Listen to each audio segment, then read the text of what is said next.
Président Kagame, merci pour la place de la femme dans la bonne gouvernance. Rwanda today, fifth contributor to peacekeeping in the world.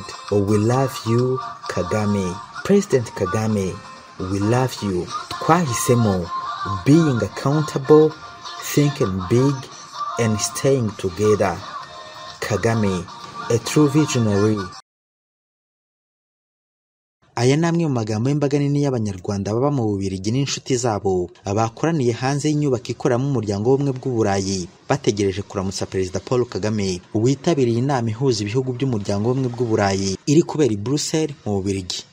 Abanyarwanda batangiye imyiteguro kwakira Perezida Kagame i Bruxelles mu ntangiriro z'iki cyumweru ahari hateguye imodoka zigomba kubatwara bava mu bice bitandukanye by'Ububiligi. Ku manywa kuri uwa kane tariki ya 17 Gashyantare umwaka w'2022 hanze y'ahakorera umuryango w'ubumwe bw'Uburayi Abanyarwanda benshi bari gucinya kadiho mu byishimo byinshi cyane ndetse na morale mu kugaragaza ishema batewe na Perezida Paul Kagame. Bari bitwaje ibyapa biriho ubutumwa bwo kwishimira iterambere u Rwanda rugezeho. Ambasaderi Dieudonné Sebashongore uhagarariye u Rwanda mu Bubiligi, Luxembourg no mu muryango w'ubumwe bw'Uburayi mbere y'iki gikorwa yavuze ko impamvu Abanyarwanda biteguye kwakira Perezida Paul Kagame ari ukumushimira ibyiza akomeje kugeza ku gihugu. Yavuze ko izi ngendo zigamije kumushimira byimazeyo intambwe y'iterambere akomeje kugeza ku Banyarwanda. Muri iyi nama y'iminsi 2 Perezida Paul Kagame yitabiriye, abayobozi b'ibihugu bazaganira uburyo ibigize imigabane yombi byakongerwamo imbaraga harebwa cyane ibijyanye no kwita ku kibazo cy'imihindagurikire y'ikirere, icyorezo cya COVID-19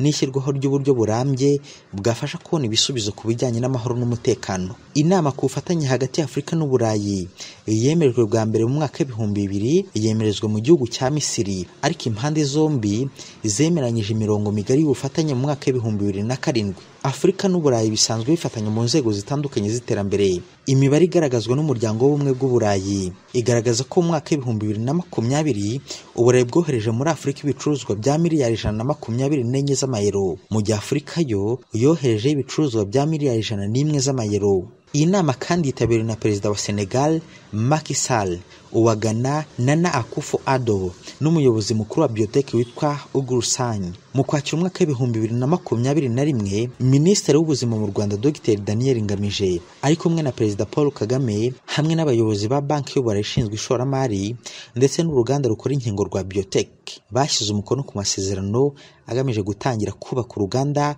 rw'inkingo n'imiti Kigali mu cyanya cyahariwe inganda mu kwezi kwa Kamena 2022. Amasezerano yo gukorera inkingo muri Afurika yashyizweho umukono n'ibihugu by'u Rwanda na Senegal mu rwego rwo guharanira kwihaza k'uyu mugabane mu bijyanye n'inkingo kuva kuri 1% kugera kuri 60%. U Rwanda na Senegal byitezweho kuzajya bikora amadoze y'inkingo abarirwa muri za miliyoni buri mwaka hagamijwe guhashya indwara z'ibyorezo zandura nka COVID-19, malaria n'igituntu. Amasezerano yo kubaka uruganda rw'inkingo n'imiti mu Rwanda yasinyiwe muri Convention Center ku itariki ya 26 Ukwakira 2021 ahateraniye inama y'abaminisitiri b'ububanyi n'amahanga b'ibihugu bigize umuryango wa Afurika yunze ubumwe n'abo umuryango w'ubumwe bw'Uburayi.